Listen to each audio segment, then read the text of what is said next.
আজ 21শে ফেব্রুয়ারি আন্তর্জাতিক মাতৃভাষা দিবস। ভাষা দিবস উপলক্ষে আয়োজিত একটি অনুষ্ঠানে গিয়ে আমরা একটি ছোট ফোল্ডার হাতে পেয়েছি। ইস্পাতের কলম পত্রিকার পক্ষ থেকে 21-এর কথাবার্তা ইত্যাদি প্রসঙ্গে লেখা একটি ফোল্ডার, 21শে ফেব্রুয়ারি 2026। সেখানে বেশ কতগুলো ছোট ছোট গদ্য লেখা আছে এবং দুটি লেখাকে কবিতা বলা যায়। তার মধ্যে একটি লেখা তো আমার নিজের লেখা, অতএব আমি সেটা কবিতা বলতেই পারি যদি সেটা কবিতা হয়ে থাকে। আরেকটি লেখক হচ্ছেন সুকমল ঘোষ, সেই লেখাটিকেও আমার কবিতা বলেই মনে হয়েছে, যদিও কোথাও কোনো ডিক্লারেশন দেয়া নেই, কোনো ঘোষণা করা নেই যে সেটি কবিতা না গদ্য নাকি অনুগল্প, কিছু বলা নেই। যাই হোক, আমি কবিতাই ধরে নিয়েছি। আমি সেখান থেকে সুকমল ঘোষের সেই লেখাটি পড়ছি। সব কিছু অগ্রাহ্য করে আমি 21-এর কাছেই কিছু শুনতে চাই। সুকমল ঘোষ। তোমাকে আমার বিলকুল না পছন্দ। আমি তোমার মুখোমুখি দাঁড়িয়ে তুমি গোগ্রাসে গিলে খাচ্ছ আমার মুখের ভাষা। তুমি বলতে পারছো না বেরিয়ে যাও, দূর হটো, তফাৎ যাও। প্যারালিটিক সিন্ড্রোমের মতো তোমার হাত দুটো দুলে যাচ্ছে। সজোরে একটা অন্তত লাথি মারো, অন্তত বলো আমার কিছু করার নেই, চু করার জো নেই। আমি ভাতার কৃতদাস, দেখছো না গলায় মালা, কোমরে মালা, পায়ে মালার শেকল। আমি দুটো নদীর মাঝখানে দুলছি দুলছি। তুমি অস্তিত্ববিহীন একজন নাগরিক, কিংবা যে কোনো মুহূর্তে শরণার্থী। চোখের সামনে থেকে সরে যাও, নইলে তোমার মৃত্যু অনিবার্য।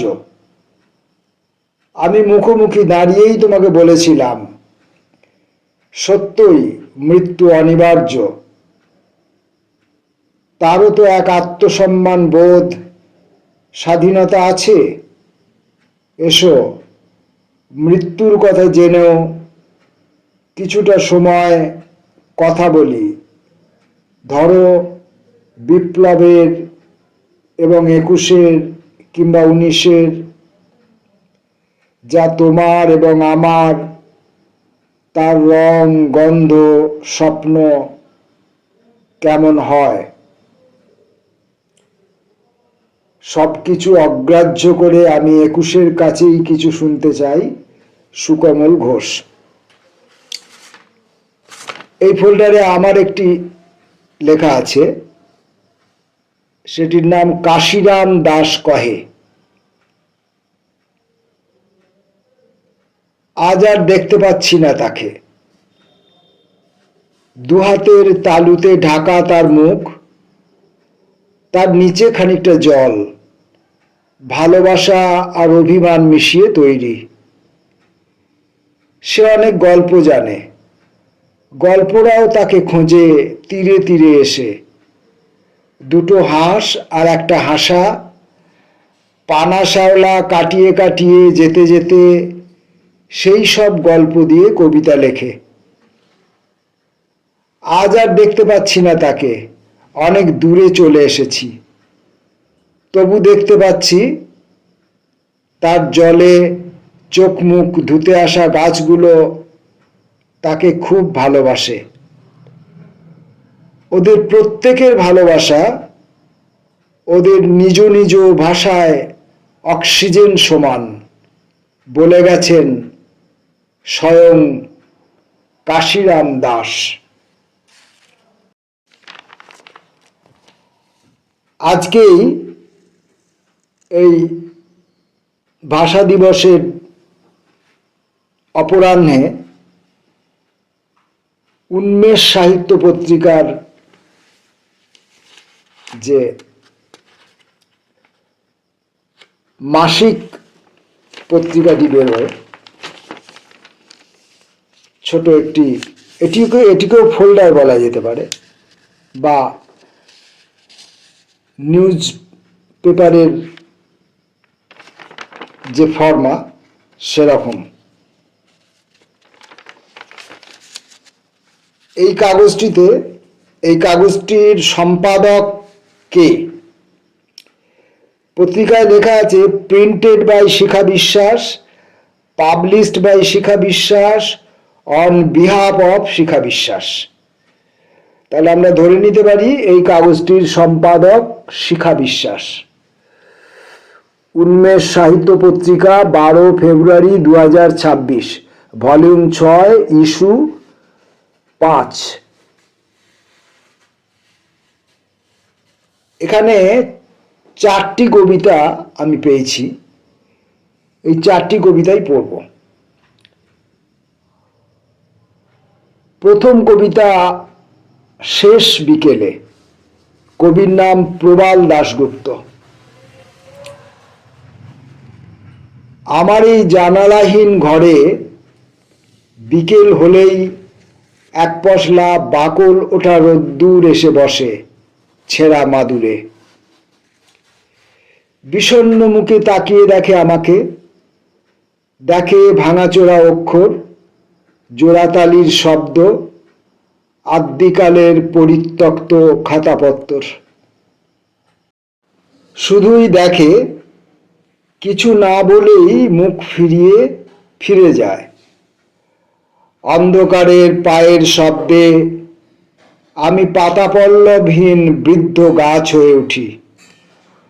ঘর ডুবে যায় রাতের অথই জলে, বলা হয় না কোনো কথা শেষ বিকেলে। পরবর্তী কবির নাম চুনি অপরাজিতা, কবিতার নাম খড়কুটো। আমি যদি কিছু নাও বলি, কিংবা যেরকমই বলি না কেন, তবুও অনুচ্চারিত শব্দগুলো গোপন অর্থে ফিরে ফিরে আসে অতীতের অব্যক্ত সম্মোহন থেকে। আজকাল মানুষ ঠিকঠাক মতো দুঃখও দিতে জানে না, কারণ দুঃখ দিতে গেলে গভীরভাবে পাশে থাকতে হয়, তাকে ধারণ করতে হয় অনন্ত।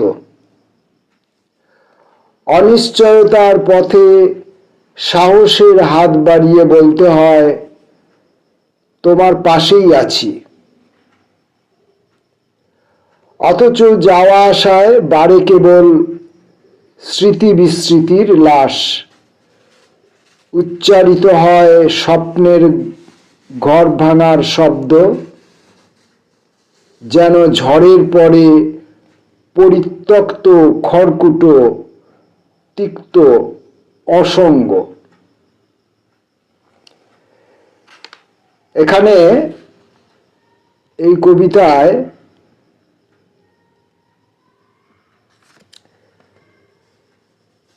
আজকাল মানুষ ঠিকঠাক মতো দুঃখ দিতেও জানে না, কারণ দুঃখ দিতে গেলে গভীরভাবে পাশে থাকতে হয়, তাকে ধারণ করতে হয় অনন্ত। এখন আমার সংশয় হচ্ছে এটি অনন্ত নাকি অন্তত, কারণ দুঃখ দিতে গেলে গভীরভাবে পাশে থাকতে হয়, তাকে ধারণ করতে হয় অন্তত, এমনটাই আমার মনে হচ্ছে। আর তিক্ত অসঙ্গ, এটা নিয়েও আমার একটু সংশয় আছে, তিক্ত আসঙ্গ কিনা। ঘরে ভাঙার শব্দ, আমি ঘর ভাঙার শব্দ পড়েছি, এবং ইত্যাদি। পরবর্তী কবিতাটির নাম অজিত দেবনাথ, সন্ধান। তারপর একদিন অন্ধ লোকটি অন্ধকারে হারিয়ে যায়। ফেরার পথ খুঁজে পায়নি বলে হয়তো সে আর কোনোদিন ফিরে আসবে না। ঝোপঝাড়ে জোনাকিরা মিটমিট করে তাকায়। পথে প্রান্তরে চাঁদের আলো নিঃশব্দে গড়িয়ে পড়ে। গাছের ডালে বসা পাখিটি আকাশের সমস্ত তারা গুনতে পারেনি বলে আজ সারা রাত জেগেই থাকবে। অন্ধ লোকটি একাকিত্বের প্রাচীর ডিঙোতে গিয়ে নির্জনতার পাকে জড়িয়ে পড়ে।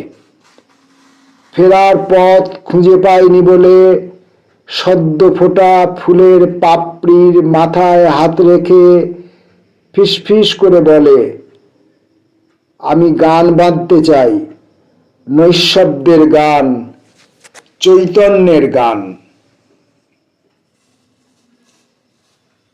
এই কাগজে শেষ কবিতা এই কাগজেরই সম্পাদকের লেখা, কবি শিখা বিশ্বাস। কবিতার নাম ভার্চুয়াল দুনিয়া।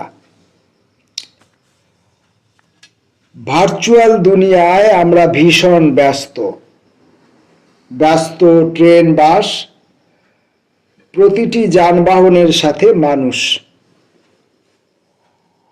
আমরাও দৌড়চ্ছি ইন্টারনেটের মতন। চশমা পরে নিজেকে লিখছি, প্রতিবেশীদের সাথে সুখ দুঃখের গল্প অ্যাপে সীমাবদ্ধ। অভ্যাস এখন দায় মুক্তর আড়ালে।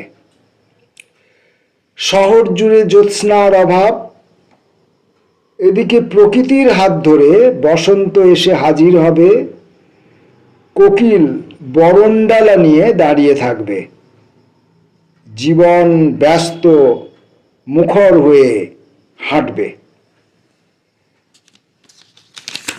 তাহলে উন্মেষ সাহিত্য পত্রিকার এই মাসিক, কি বলবো, ট্যাবলয়েড বলি এবার, ট্যাবলয়েড বা ছোট কাগজ বা ফোল্ডার যাই হোক, সেখান থেকে আমরা 4টে কবিতা পড়লাম।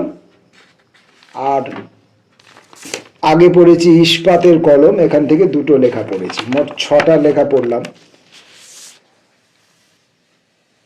আবার এমন কোনো লেখা যখন পাবো তখন সেগুলোকে নিয়ে আর একটা ভিডিওর মুখোমুখি হব।